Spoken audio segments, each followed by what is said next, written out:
Kaleshwaram commission విచారణకు ఈ నెల 5న హాజరు కాలేనని 11న వస్తానని మాజీ సీఎం కేసీఆర్ సమాచారం ఇచ్చారు.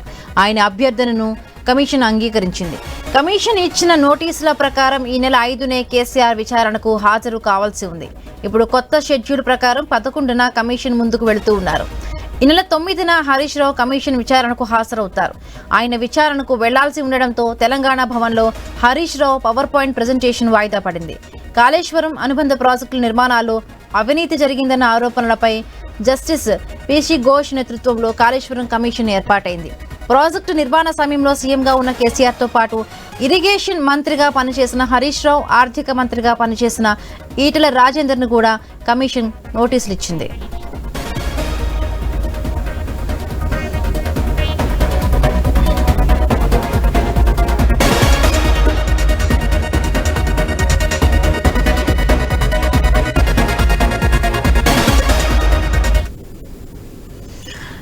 రటిక ఇదే అంశానికి సంబంధించి మరిన్ని పూర్తి అప్డేట్స్ మా కరెస్పాండెంట్ ఏవై స్వామి అందిస్తారు. స్వామి, బీఆర్ఎస్ పార్టీ అధినేత మాజీ ముఖ్యమంత్రి కేసీఆర్ కు Kaleshwaram commission BC Ghosh commission ఈ నెల 5వ తేదీన హాజరు కావాలని చెప్పేసి ఇప్పటికే నోటీసులు జారీ చేసింది. దీనికి సంబంధించి ఒకవైపు హాజరు అవుతానని చెప్పేసి చెప్పినటువంటి కేసీఆర్ ఇదే విషయం సంబంధించి ప్రధానంగా ఒకవైపు పార్టీకి సంబంధించినటువంటి ఈ సీనియర్ నేతలతో మంత్రాలు చేశారు. ఈ రోజు పార్టీ సీనియర్ నేత మాజీ ఇరిగేషన్ శాఖ మంత్రి హరీష్ రావు కూడా ఈ కాళేశ్వరం పైన వాస్తవాలు నిజానికి సంబంధించి ఒక పవర్ పాయింట్ ప్రజెంటేషన్ ఉండేది, కానీ అది కూడా వాయిదా పడింది.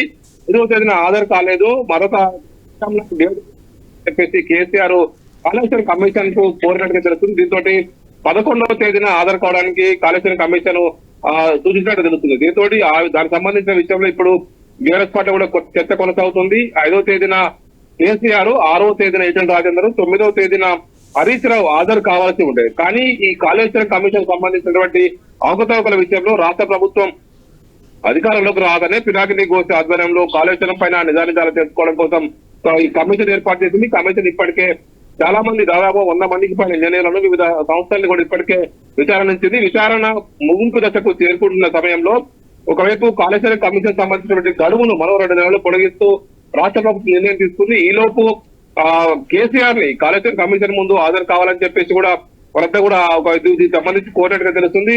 ఇందులో భాగంగా ప్రధానంగా కాళేశ్వరం కమిషన్ సంబంధించి పలు విషయాలు రాష్ట్ర గతంలో అధికారంలో ఉన్నటువంటి కేసీఆర్ ముఖ్యమంత్రిగా వ్యవహరించారు. ఆయన ఇరిగేషన్ శాఖ మంత్రిగా కూడా పనిచేశారు, ఆర్థిక మంత్రిగా పనిచేశారు.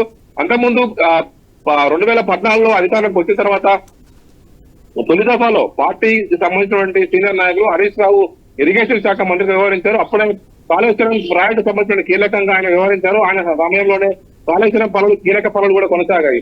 మేడిగడ్డ వద్ద బ్యారేజీ కుంగిపోయిన తర్వాత కాళేశ్వరం సంబంధించినటువంటి మేడిగడ్డ, సుందిల్లా, అన్నారం బ్యారేజీ సంబంధించినటువంటి నిర్మాణ లోపాలు కావచ్చు, మిగతా కాళేశ్వరం జరిగినటువంటి అనేక అవకతవకలు, ఆర్థికంగా పెద్ద మొత్తంలో 90,000 కోట్లకు పైగా ఖర్చు చేసినటువంటి ఈ ప్రాజెక్టుకు సంబంధించిన విషయంలో అవకతవకలు జరిగాయని చెప్పేసి అధికారంలో ఉన్నప్పటి నుంచి కూడా ప్రతిపక్ష హోదాలో ఇప్పుడు సీఎం గా వ్యవహరిస్తున్నటువంటి రేవంత్ రెడ్డి, కాంగ్రెస్ నేతలంతా కూడా దీనిపైన పెద్ద ఎత్తున గగ్గోలు చేశారు. ఇప్పుడు కాంగ్రెస్ పార్టీ అధికారంలోకి వచ్చిన తర్వాత తొలుత ఈ కమిషన్ ఏర్పాటు చేసి తొలుత విద్యుత్ కొనుగోళ్లపైన జస్టిస్ నరసింహారెడ్డి కమిషన్ ఏర్పాటు చేశారు. ఆ తర్వాత ఇటు కాళేశ్వరం పైన ఇటు పినాకిని ఘోష్ బీసీ ఘోష్ కమిషన్ కూడా ఏర్పాటు చేశారు.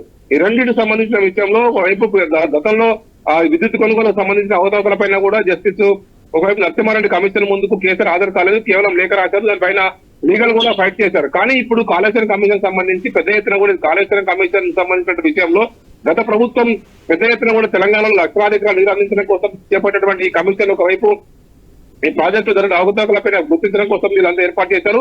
ఇప్పటికే ఈ కమిషన్ పెద్ద ఎత్తున కూడా వివిధ రకాల ఇంజనీర్లను, వివిధ డిపార్ట్మెంట్లను కూడా విచారించింది. ఇప్పుడు కేసీఆర్ విచారణకు పిలిచిన నేపథ్యంలో కేసీఆర్ నుంచి ఎలాంటి సమాచారం వస్తుందని కూడా ఒకవైపు అందరూ ఆసక్తి గమనిస్తున్నారు.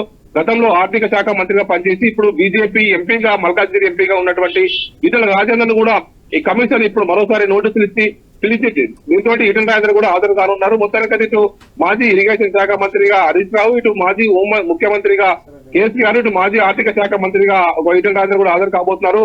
మొత్తానికి ఈ కమిషన్ పలు కీలక విషయాలు దీని నుంచి రాబట్టడం కోసమే ప్రయత్నం చేస్తున్నట్టు తెలుస్తుంది. అందులో భాగంగానే కేసీఆర్ 5వ తేదీన హాజరు కావాల్సి ఉన్నప్పుడు కూడా తనకు ప్రత్యామ్నాయంగా మరో జంట కావాల్సి కేసీఆర్ కోరిన కోరిక మేరకే ఆ కమిషన్ 11వ తేదీని ప్రత్యామ్నాయంగా సూచించినట్టుగా తెలుస్తుంది. అప్పటి వరకు కూడా ఒక కమిషన్ లో అనేక విషయాలు ఇప్పటికే కమిషన్ కీలక విషయాలు మేడిగడ్డ బ్యారేజ్ విషయంలో ఒకవైపు కమిషన్ సంబంధించిన విషయంలో కాంగ్రెస్ పార్టీ పెద్ద ఎత్తున ప్రచారం చేసింది. ఏఐసిసి సీనియర్ నాయకులు గతంలో ఏఐసిసి అధ్యక్షుడిగా పనిచేసినటువంటి రాహుల్ గాంధీ కూడా గత అసెంబ్లీ ఎలక్షన్స్ ముందు మేడిగడ్డ వద్దకు వెళ్లి పెద్ద ఎత్తున రావుడు చేశారు. గత ప్రభుత్వం నాణ్యత లేని డ్యాములు కట్టడం వల్లనే ఒకవైపు దీనివల్ల గుంగిపోయిందని చెప్పేసి పెద్ద ఎత్తున ప్రచారం చేశారు. కాళేశ్వరం కాదు ఇది కూలేశ్వరం అని చెప్పేసి కాంగ్రెస్ నేతలు చేసినటువంటి ప్రచారానికి ఒకవైపు చెట్పట్టాలని చెప్పేసి బీఆర్ఎస్ నేతలు భావిస్తున్నారు. అందులో భాగంగా ఈ రోజు హరీష్ రావు ఒక పవర్ ప్లాంట్ ఫెడరేషన్ కాళేశ్వరం వాస్తవాలని చెప్పేసి ఒక దీనికి సంబంధించి వాయిదా వేసుకున్నారు.